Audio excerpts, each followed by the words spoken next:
Good morning. I'm your host, Claudia Shambaugh, welcoming you to the January 30th, 2024 edition of Ask a Leader. We'll be right back with Shawn Khalifa to start his story about how we can think of a carceral safety net being a larger social safety net for us all.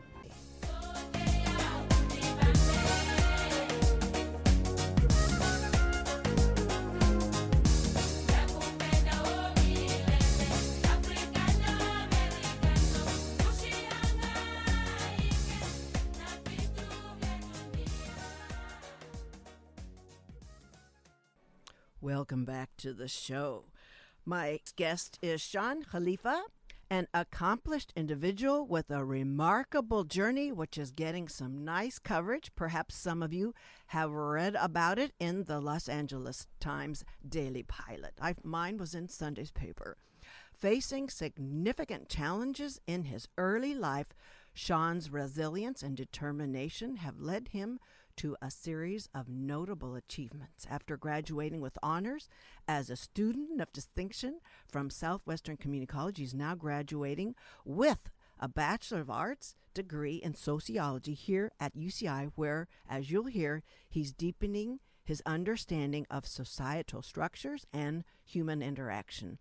Along with his academic endeavors, Shawn serves as a project coordinator for the Irvine Valley College Rising Scholars Program. This initiative focuses on removing barriers that system-impacted students may face in their journey towards degrees, transfer opportunities, or employment. We've had faculty and researchers talk about building this program and the remarkable yields. Now we hear from Shawn to draw from his personal experiences and enriched academic background to hear what his very unique perspective to his work, his deep appreciation for the intricacies of human relationships and the transformative power of storytelling marks him as a versatile and influential figure in his fields. Beyond his roles in academia and community service, Shawn has been taking his communication flair to publishing about the school-to-prison pipeline and its devastating impact on young lives. In his books, I'm going to name them all: California Island, A Mental Health Story, Shawn Khalifa, Riots, Violence, Drugs, Police, Gangs, Prison, and College, and Baila Solo, Legendario. Shawn attests to the idea that individuals are capable of immense growth and transformation, transcending their past challenges. He speaking as a felon. Shawn's YouTube channel, Academic Row, is a channel dedicated to transforming lives through education and personal growth. See the theme we're building here? His resilience, academic achievements, and literary endeavors continue to inspire many, are why my show title continues to work. Shawn joins me live in Studio A. Welcome to Ask a Leader, Shawn Khalifa. Thank you so much, Claudia. Thank you for having me.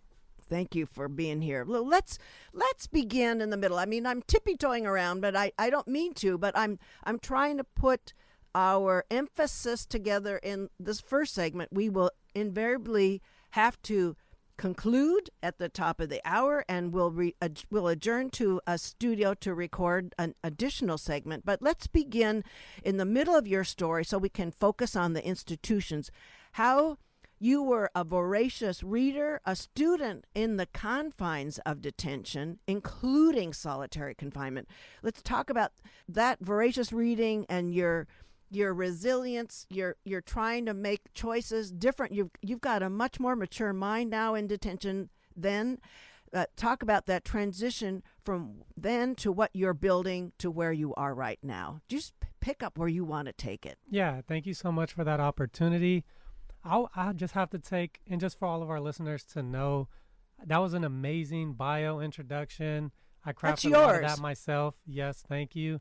But I'm no better than anybody else. I'm your neighbor. I'm just like everybody else. You can see me on the street just like you'd see anybody. Not bigger than anybody. I'm still going to pull over and help somebody who's broken down. I'm not too big for our community. We're a group. So I just want everybody to know that, because it sounds really amazing. I put it out there that way a lot of times, but I'm just like you. Yeah, so great question, Claudia. I have to take everybody back to juvenile hall. In juvenile hall, there was a group counselor. His name was Mr. David.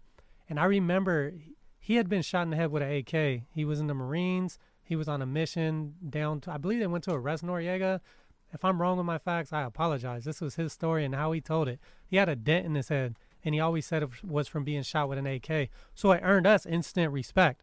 It's like a man that was shot in the head with an AK is now a juvenile hall group counselor functioning and changing our lives.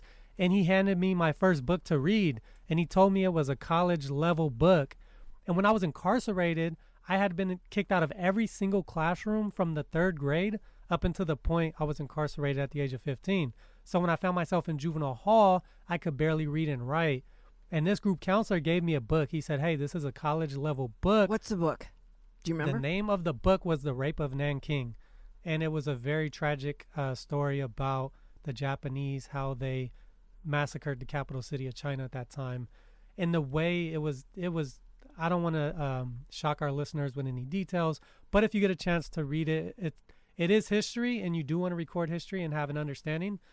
But what it did for me as a kid from California, we grew up with the Rodney King riots. We grew up with our local gang rules and structures. We grew up with police violence. As a child, I was dragged out of my bed and threatened by a police officer around the corner of a house. So in Paris, California. So that was Officer Guzman back in the 90s. So to grow up in California and have these experiences and then be violently incarcerated where you're assaulted, like when officers arrest you as a child, they pat down your private parts and they'll say they're looking for weapons. To me, as an adult, that's child abuse. But as a child, they explain it, and this was the 90s, and we accepted it because we didn't know how to challenge what was happening to us as children. These are things you experience in California. So to read a college-level book about world-shifting behaviors from politics, policies, nations that are really aggressive towards other nations, and see so many women and children be murdered so callously, it opened my eyes as a Californian and a child that we don't have it so bad. We live close to Disneyland. Even though we have societal issues, it could be a lot worse. War is a lot worse than what we experience. We do experience trauma and shootings, and we're surviving, but on the magnitude of history, we were living in a pretty decent period. So reading that story in juvenile hall told me that I could grow up to do something with my life because I was incarcerated in a wealthy nation where I was being provided 3 meals a day. I would be provided a bed. I wouldn't say it was safe, but I would say there was an opportunity for growth there, and learning history helped me kind of gather some of that thought process. And I would like to share that 2 more influential books that changed the direction I was headed in life was Tookie Williams. Tookie Williams, that he didn't release it until he was executed by Arnold Schwarzenegger. And I was really disappointed in the governor. He had met him prior to his incarceration, but he still allowed him to be murdered on death row, which was disappointing to us because he was now doing works of good in the world. And if you extinguish somebody doing works of good in the world, you're only serving to perpetuate works of harm and bad. You can't repeat a cycle. Regardless, like Brian Stevenson said, you're much more than the worst thing you ever done. So Tookie Williams' book, when he released Blue Rage Black Redemption, it taught me the history of Crip, which is a community I grew up learning from the Crips in my community. So understanding the history of that, and also reading Monster Cody's book self-titled Monsters, both from South Central Los Angeles, both had a huge influence on Riverside County and the way we grew up. Now learning that history, they both changed their life. So by the time they wrote their books, they were promoting positivity. They weren't promoting murder. They weren't promoting crime and violence. So seeing people that I didn't understand, I learned our California history, world history. I now knew that I can grow into a leader and not perpetuate violence and still be respected, because every one of the individuals I listed prior who wrote books were well respected.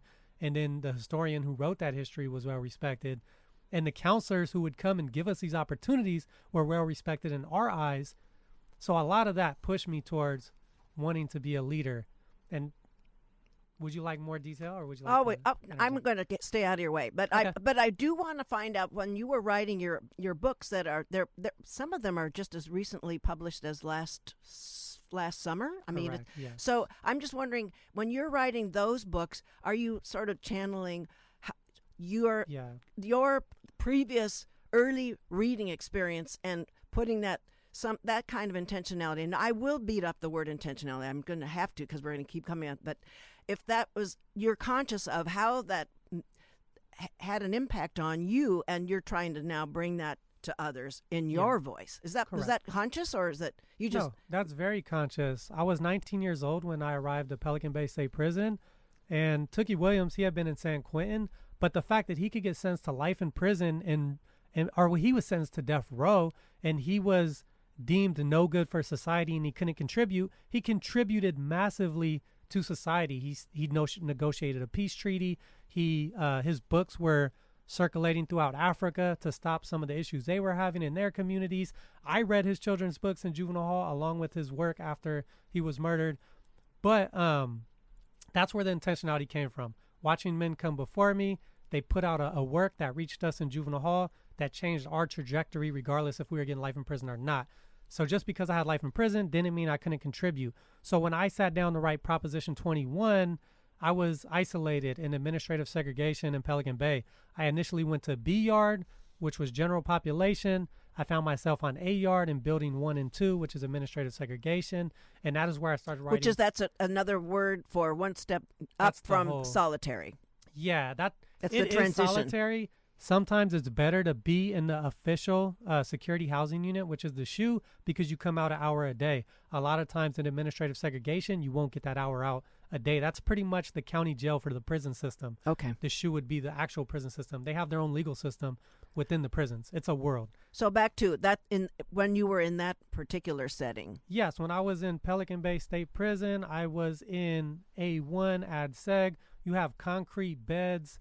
I had concrete beds in juvenile hall, but these ones felt a little more intense. I was luckily allowed to get a television, and they lock your cables to your power outlets television through the chase where the plumbing's at. So they lock my cables there. And I'm in here isolated. I spent 5 months without going to the cages. Your only opportunity to go outside is to a dog kennel. I went to the San Diego Zoo, and the elephants have cages. That's exactly what our cages look like, just scaled down to fit humans. And I was telling my wife, this is shocking. I'm having a flashback of my time in Pelican Bay and Lancaster State Prison. But in Pelican Bay, it took me 5 months to gain the courage to go into that cage. And I started liking it. But leading up to that, I needed an outlet. And one of my outlets was self-harm. I was experimenting with hurting myself. I was stressed out. I was suffering from mental health. It was, for a 19-year-old to be in the prime of your life, sentenced to life in prison, isolated in Pelican Bay, and being told that wherever you go, you're either going to have to stab somebody or somebody's going to have to stab you. Life is really cheap.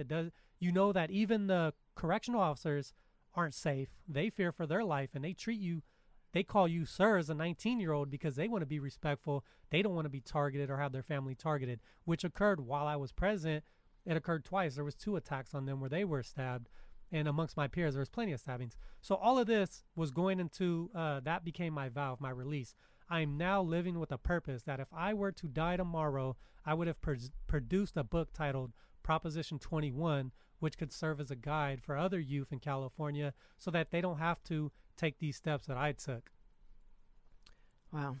Okay. So I'm just listening to how it was an accident that your juvenile detention officer put that germ in there, but he chose that book. He chose you. And could you share that book with other people? So that was also a ripple. I had to return it to him because there was restrictions placed upon what material you could read. We couldn't read that type of material. So we were blessed to build those connections with staff to where they would connect with us. And I must attest to Mr. David, who no longer works there. He used to feed my father, who was homeless. On his way to work, my father would sleep in front of the Stater Brothers in Paris downtown. And he would say, man, I see your dad on my way to work. I'm like, bro, can you do me a favor? Can you bring him breakfast? He said, I got you. Wow. Took him breakfast, came to work, told me he seen him. So let's move through here when you're talking about your reading material. And then there is you're creating, you're sort of easing into an actual sort of formal education process. Keep moving you through now a reversal of the school to prison pipeline. It's the prison out of prison pipeline of education. Correct. So Southwestern Community College down in San Diego, have to show them a lot of gratitude. Their policies makers made the decision that if you're within our service area, we're going to support you regardless of where you are.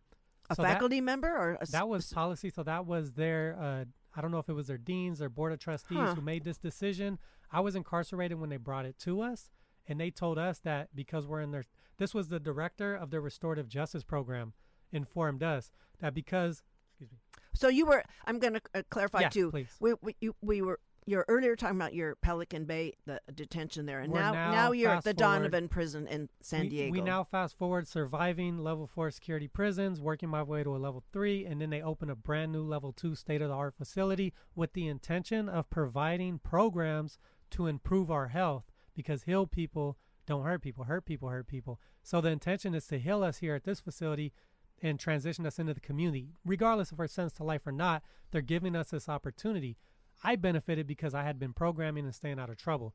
I go here. You're internally I'm intentionally programming. Staying out it's of trouble. You, I know that. Your choices. I know that when you go to... Somehow you know. When you were... you learn. When you're incarcerated as a youth, you get 20 points just for being young. The more points you have, the higher security level you would become. So I got 20 for being young, 6 for being linked to a gang, and for my 25 years to life sentence, I received 50 points. I ended up with 72 points because it was like -4, give or take. So that's how my points worked out, which put me on a level 4 180 yard initially when I was incarcerated. So you get a Title 15 when you enter the reception center. Your Title 15 is the Bible. It tells you what you can and can't do in prison. There's also a snippet that a warden could send you home if he chose to. So learning this, you know that there's potential to come home even regardless of your sentence to life in prison because you read the rule book. Everybody gets it. Do you get Everybody keep gets it? it. Do you Everybody keep a doesn't read physical it. copy? You keep it and you get a new one every single year Oh, as really? it's updated and revised. Do you have one now? I do not, but You had to I relinquish know it? people who have some. Okay. Okay. So I read this book. I knew what I couldn't do. I knew that I could drop points. I knew I couldn't go below a level 3, but as time went on, they changed that rule. I could go down to a level 2 as a lifer, which was great. So I end up on my level 2. The college comes in because somebody at that college made a choice, whether it was a group or one person, that they would serve everybody in their district. So now they're treating us as potential college students because we're within their district, even though we're in a state prison. The Southwestern Community College. That is Southwestern people. Community College District down in South San Diego. Something got Chula them onto Vista. that. I just want to know how this stuff starts. Yeah. We got to get to the Seminole stories. We can get to those. So they bring college. They come around with a sign-up sheet, AA degree. I got my high school diploma in juvenile hall. I never had access to college until this level 2 facility. So now that I had access, I enroll. I take a sociology class. The professor comes in and he blows our minds because he challenges societal norms without being deemed a communist, without being deemed a socialist, even as a sociologist. He's able to factually lay out history and challenge what conditions contribute to mass incarceration, what conditions contribute to crime occurring in our community. And being able to learn from this professor motivated us that we could do it and not be ostracized or demonized. And we'll talk about those conditions in the part 2, the resumption of this interview, because I know people want more details. Yeah. But I'm really about how this transition is occurring and these institutions, because we're going to celebrate in a way of you're completing your degree in the system. And I just want to, as I bleed out all these thoughts here, because there's a lot to process at once, but it's the irony of the major in the UC system program is it's sociology, and there's reasons that there's some logistics. You can't have every single major because of the kinds of educational materials. You can't have a bioscience lab. Sociology is something that can work in there. But that was changed. Initially, it was communications. But the college deemed that a sociology degree would be more useful. But now in the state of Florida, the state is now removing sociology as one of the core curricula in the undergraduate program. So like one state giveth and the other state taketh away. So I just this is the difference between the states. So back to you were talking about this. Yeah, so there's always going to be the ebb and flow, and you need to take advantage when you have the flow towards positivity and reintegration and programs, because there will be a time where California shifts back. Unfortunately, we've seen it since the 70s. I've only been around since the 80s, but listening to people that are older than me, you've seen a period of tough on crime and a period of letting people come home and program, and then you've seen it shift back. We want to get an ideal system, but just so you know that, I see Florida doing that. Hopefully they'll undo it eventually, and we're getting it, so take advantage while we have it. So our program, it was intentional on the college part to give us a sociology degree versus a communications degree. one of the way that benefits lifers is that you can now understand some of the factors that contributed to your incarceration. Because in order to come home as a lifer, if you have a chance to appear in front of the parole board, is you need to learn your childhood traumas. You need to learn causative factors. You need to understand in depth what led you to commit a murder or commit a crime which resulted in life, because some of our peers have 100 years to life who didn't lay a finger on anybody intentionally, but still received the three strikes conviction, which resulted in their life sentence. So college comes, I pursue the AA degree, I'm successful. I'm halfway to my associate's degree. I'm maintaining a 4.0, and the felony murder rule was changed thanks to SB 1437, and that was bipartisan, Republican, Democrat, in the California Senate, I believe. They pushed it through. They passed it. Thank God for that. That allowed me to be resentenced to first-degree robbery, receive a 9-year sentence, time served. I had served a total of 16 years in state prison, but I was resentenced to 9 years. Still had to serve a 3-year parole. I wasn't mad because there was a difference between doing life in prison for first-degree murder or coming home sentenced to 9 years. And upon release, I continued with my education. One of the biggest reasons I did so was parole mandated that I return homeless to Riverside County. No longer had family there, no longer communicated with my community where I came from. I could have made that choice. I was well regarded in the community. People seen me in a decent light where I could have been accepted and went back to sleeping on somebody's couch, potentially doing things that could have increased my chances of recidivism, or just stay homeless in Riverside in the city, which is what my parole officer expected. But I reached out to the college program. I said, hey, I'm halfway to my degree. I want to continue with the college. They connected me to somebody who was connected to housing, secured me housing in San Diego, secured my enrollment. My parole officer agreed to let me transfer to San Diego. But just to be clear, when someone comes home from an institution, parole and probation often put conditions that will increase recidivism, such as mandating that you have to be homeless because you can't leave the county, or mandating that you can't go see your family in another county. And for a child who was 15 years old and getting out at 31, nothing was going to keep me from my mother. So day one, I'm already violating parole, even though I got this major break. And that's a thing that their probation and parole are forcing upon us. And college is one of the things that is fighting that recidivism rate. Because if I didn't have higher ed, the chances of me reoffending would have been high. I was now allowed to go to San Diego County and find success in higher ed. I was out of the prison, and I was navigating the community in San Diego, where I found a ton of success. Yeah, so I had secured my associate's degree for transfer from Southwestern Community College. It was really nice. It was during COVID, so we had a drive-through graduation ceremony. Really refreshing, though. My mom was able to attend. Colleen, my Aunt Debbie was able to attend.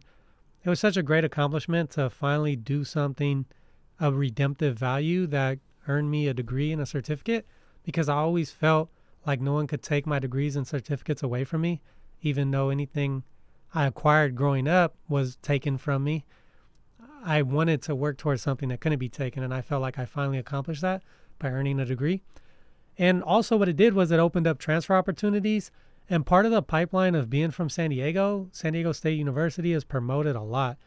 And that was my dream school. I met one of their faculty. He would come into the prison and speak to us about Project Rebound, San Diego State University.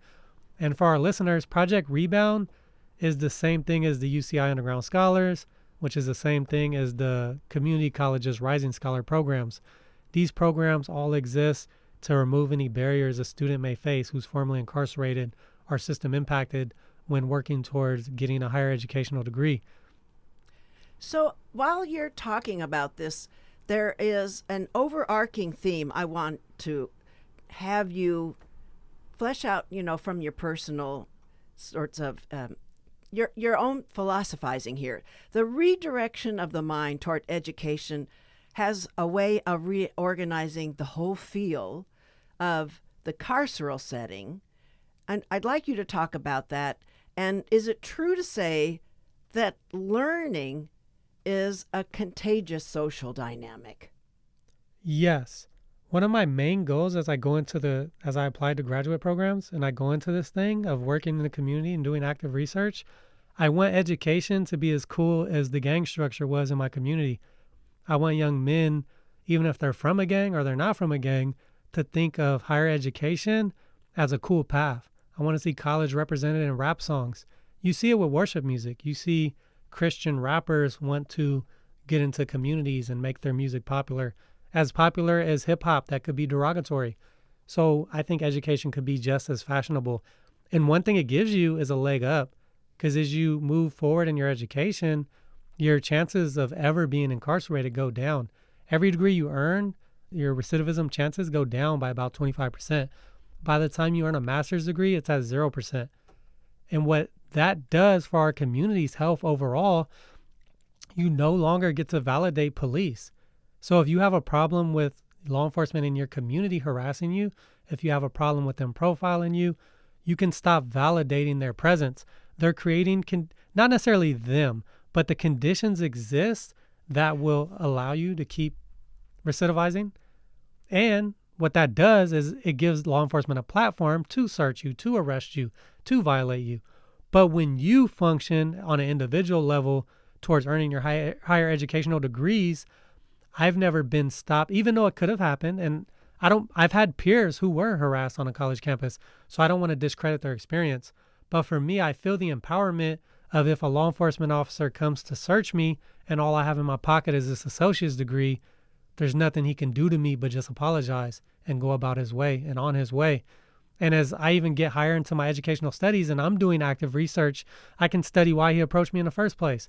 And if I get into policy, I can start developing policies which won't allow him to approach me in the first place. So you start finding solutions for the health of our community. And I think that's really cool and fashionable, because if you don't and you just go the route of being a major drug dealer, you're vulnerable. Anybody could rob you. The police could come and rob you. You could be murdered, sent to jail. And I know we're not scared of being murdered and sent to jail. I don't know well, there is kids who are scared of being murdered and sent to jail. But the kids that we were around, you pump yourself up. Even if you're scared, you don't show it, and you might drink alcohol or do drugs to hide the fact that you're scared of these things. So we have a culture in California where we try to numb the deterrence. So deterrence doesn't work in our state because of replace the culture. Yeah. So and in your YouTube, you have a YouTube interview, a YouTube platform, and you've interviewed X-rated. I'm new to a lot of different. I've missed some genres. I'm glad you threw him out there. X-rated, and he talks about the importance of intention, what you're talking about too, expanding the changes in the world that you want. So it's Correct. this intention. It's a switch, and also if it's a shorthand that's allowed, is that replacing the culture is that instead of being at, let's say, the 10-foot level, you're really zooming out. You're looking at the setting in all its institutional constructs. And that's where you're stepping out. You're replacing the culture with, I understand what's going on in a much broader sense. And you are, therefore, you're less vulnerable to that improper maneuvering of power in law enforcement, because we're reading about it. I'm not saying that all law enforcement, but I'm saying that that transgressive part of law enforcement culture, you're able to zoom out and you understand what's going on, and that is sort of decelerating the encounter if there is one. That's correct. But shout out to Honorable Sean Brown. That is X-rated out of Sacramento. So his music made it into my living room when I was a child, and his lyrics promoted a lot of what I did in my life. So I won't say that he promoted me to go to prison, but he was making music without intention. He was just trying to be heard and be seen without the intention of how it impacted everybody. And then when I had the honor of meeting him later while we were both serving life in prison, he had made that transition to making intentional music, which he does today. So shout out to Strange Music and Tech 9 and X-Rated for doing that, which is amazing work today. But speaking to your point of zooming out and seeing everything, I think being a product of the Rodney King riots, where it had a direct impact on my life, with my mom being huddled in an apartment during the riots and having us as two small children, and then moving us out of that environment because of something the police chose to do to one person. We just want to make sure that you were in South LA at that time. Yeah, when I was a child, we were in the jungles. You moved to Paris. Correct. Yeah. So my father was a heroin addict. He's Egyptian. He would have my mother living in areas where he could secure heroin, where he had easy access to heroin.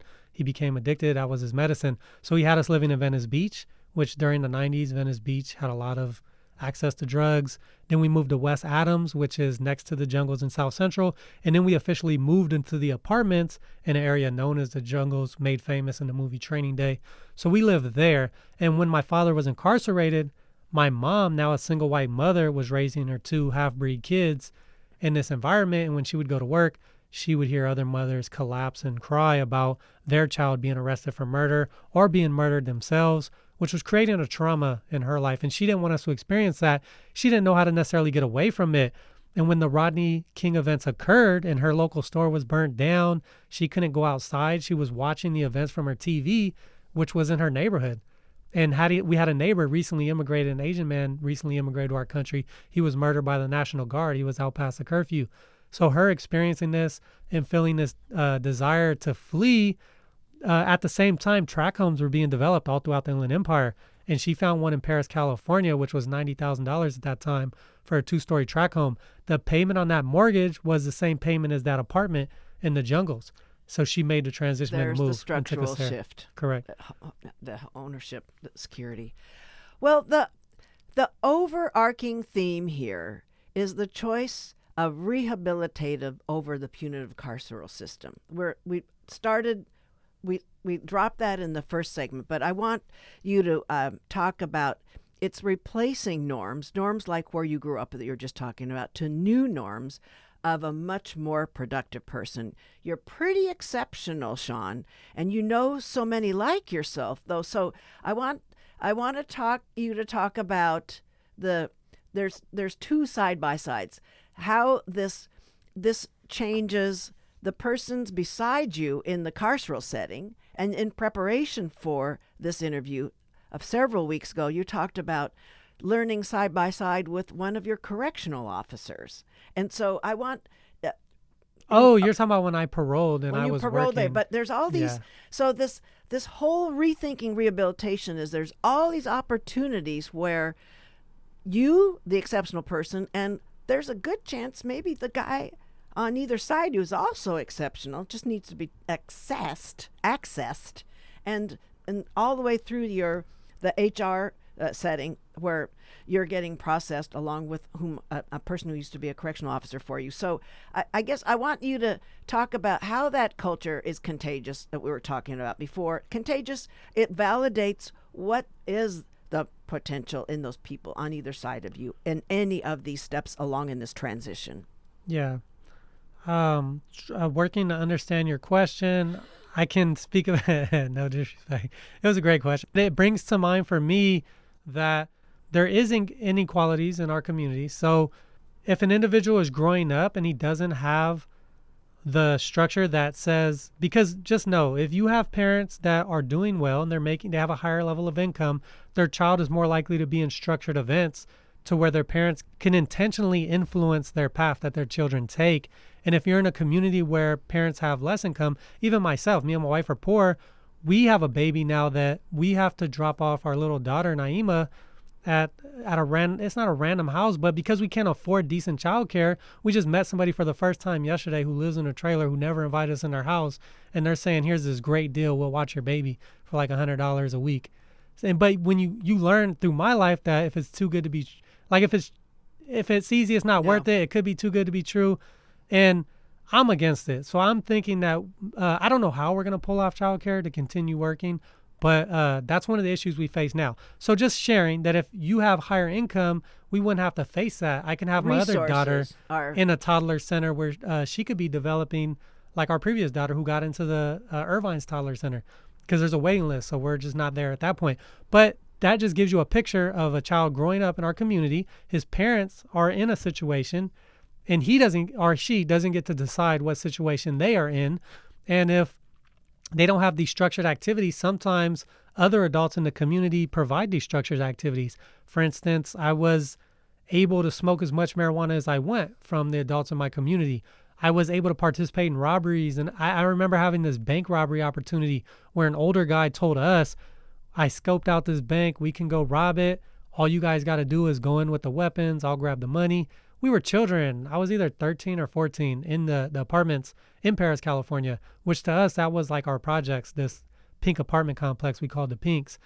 So being in that environment and learning that as a child, now going into higher education, learning sociology, learning about societies in detail, I have a lot of insight into what could exist for a child and what could dictate direction, because we're all human beings. And I think even if you take that child who has the well-supportive parents and place him in a different community without that structured support, they may have similar outcomes. And we do know of kids who have been so resilient, they never got involved with the gangs. They never got involved with the drugs.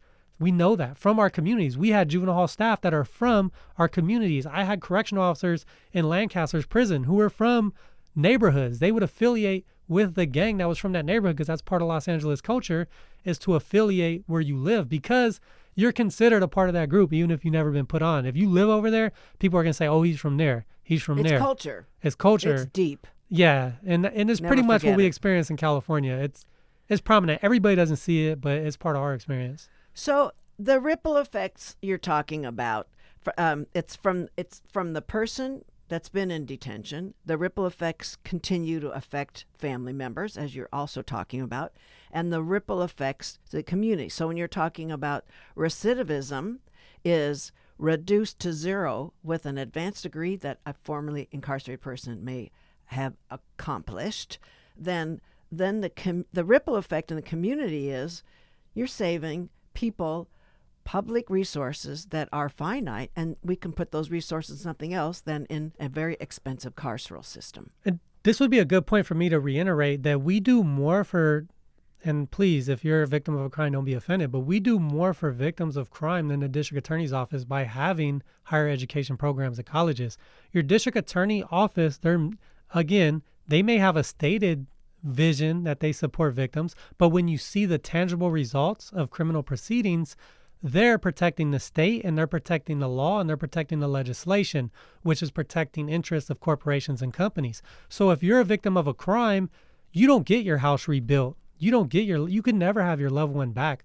But what do you need from the person? Do you need them to suffer? Because that's the only tool of the district attorney's office currently, is to make the person suffer who's committed an offense, to somehow make a victim feel better. But the victim doesn't get a voice. Through the criminal proceedings, the judge doesn't say, reach out to the victim, how would you like to proceed? They reach out to a person, an attorney, who's designated as representing the people of the state of California. And he's representing the interests of the legislator and the policies that are put in place, because they have to abide by that legislation and those laws. But what higher education does is as one individual goes on and doesn't recidivize, that's one less victim of crime.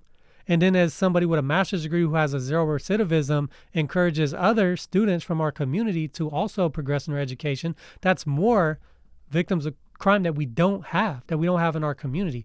So that's why I argue that we do more versus our local district attorney. And I know political views and people's opinions, and I don't want to offend anybody, but that's my position, and that's my understanding. And if there's a different position, please share it, and I'll listen to your facts, and I'll weigh those.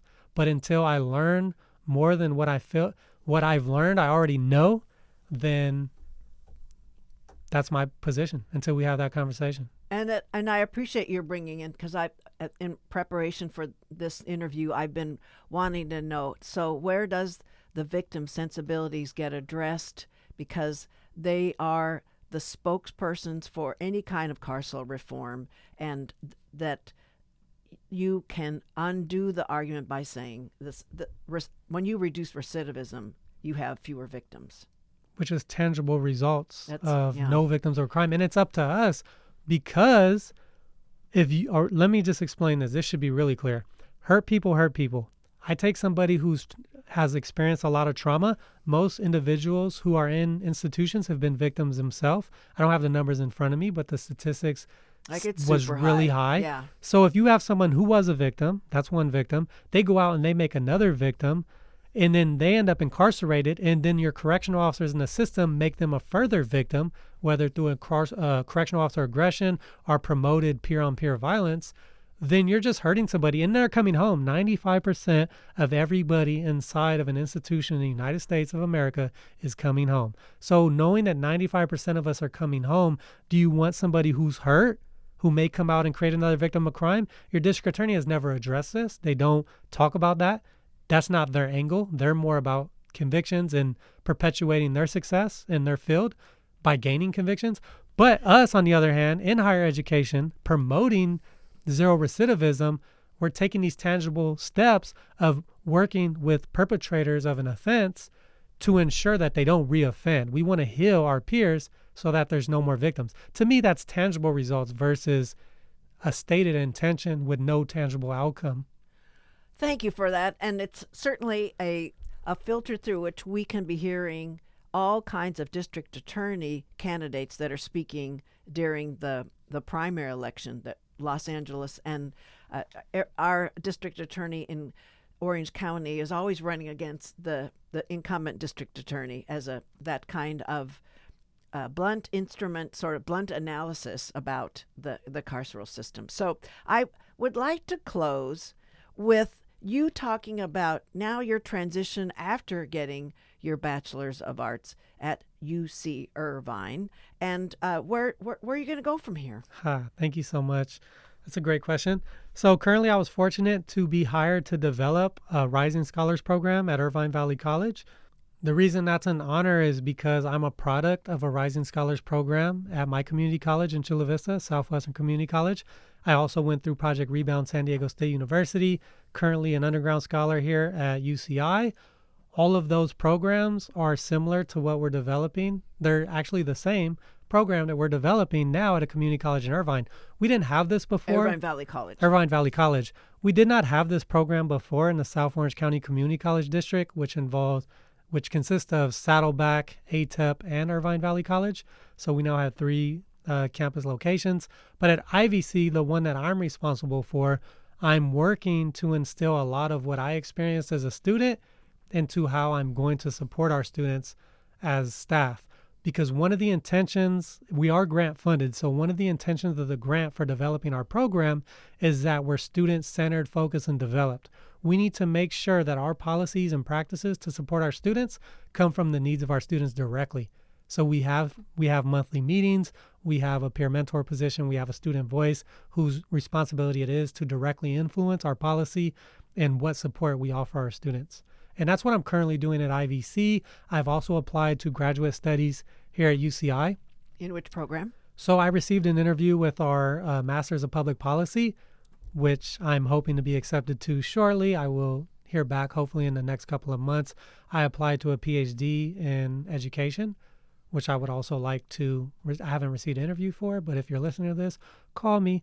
No, but there's a really exciting program down at the University of San Diego, which is, there's 4 of them in the nation. It's a Master's of Arts in Restorative Justice. That's the private university? And that's in the private school. That one there. Okay. And what their intention of restorative justice is, I understand the carceral system and the restorative justice component when it comes to victims, mediation, and offender, but I don't understand the full idea of restorative justice being implemented into society as a whole from its roots. And I believe that goes back to Africa, where restorative justice initiated as a practice amongst community members. And that they didn't have law enforcement, they had restorative justice type practices. Because I believe law enforcement is more of an American maintained corporations and like that. It was the outcome of slavery ending. Law enforcement was promoted as keeping us safe when it actually does not.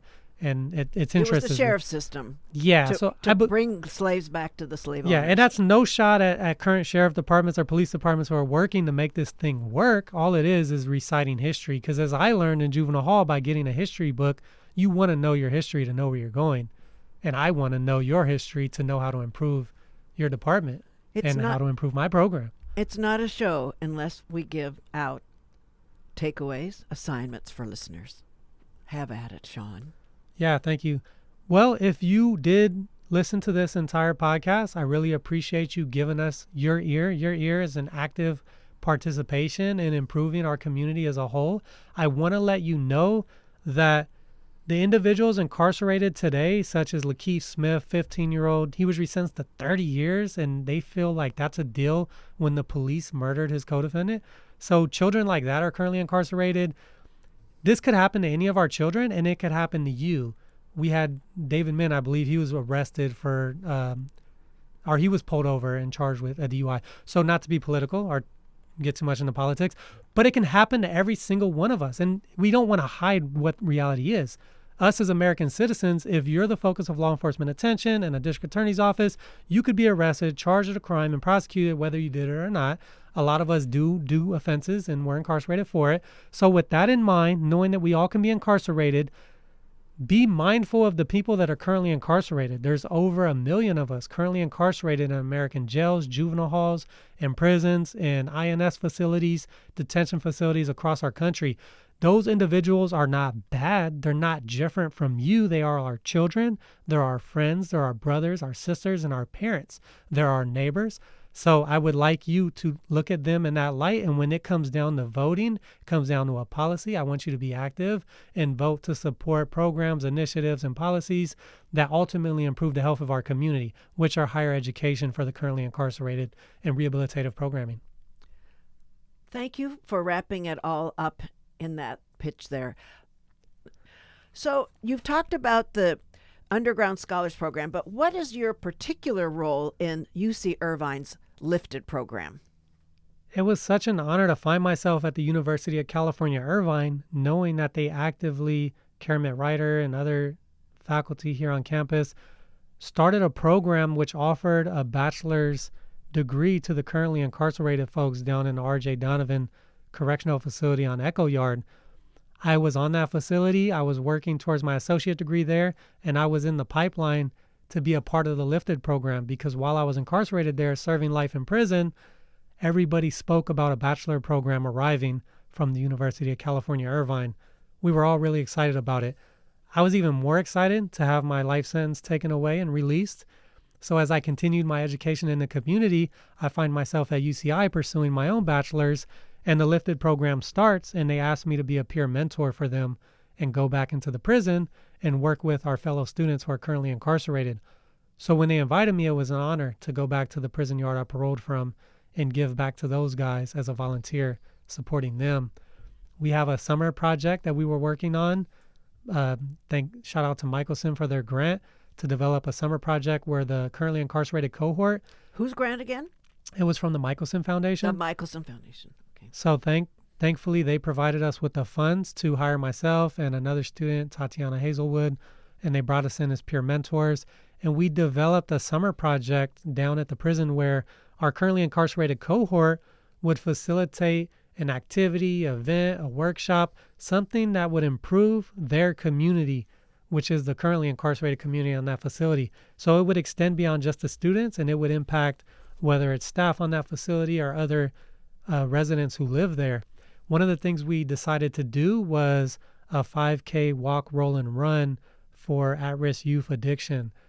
And that's what we're working to bring attention to. That's the societal issue that we want to focus on, the at-risk youth addiction. And the 5K run, walk, and roll is going to attest to our commitment to bringing awareness to that. And on top of that, we would like to challenge the University of California, Irvine to replicate our event on campus with their own event, which brings awareness to a societal issue, whether they continue to perpetuate our issue that we raised or they would like to start their own. So that was my role in the UCI Lifted program, was going in as a peer mentor and working on that project over the summer and into the fall. So it seems like there's this kind of uncanny opportunity where you are sought out by the juvenile the correctional individual early on, and you are sought out in the Lifted program. There's all these steps. So it seems like a necessary broader opportunity is that you are given a platform for a nationwide adoption of this kind of undergraduate program. Are you ready? Am I ready? Of course I'm ready. I was born to do something big for our country and our community.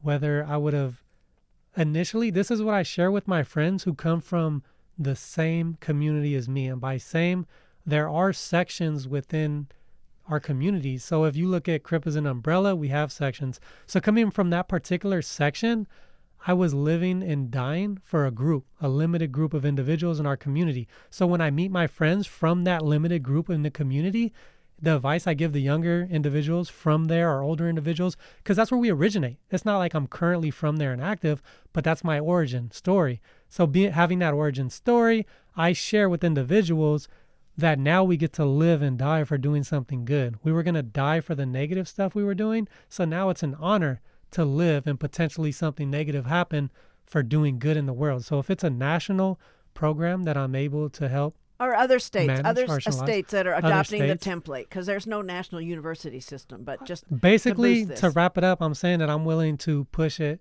until it's over. I don't but feel. You think about that? Of course. Okay. It's a global thing, and that's what I feel. I don't want to say I'm entitled to do, but that's the mission I'm on. I'm lucky to be home. I could have died in prison. I could have died in the community. I went from life in prison to being a successful college student and now managing a successful program at IVC. So I have whatever happens from here is all icing on the cake. My big moment in life was to be released from prison.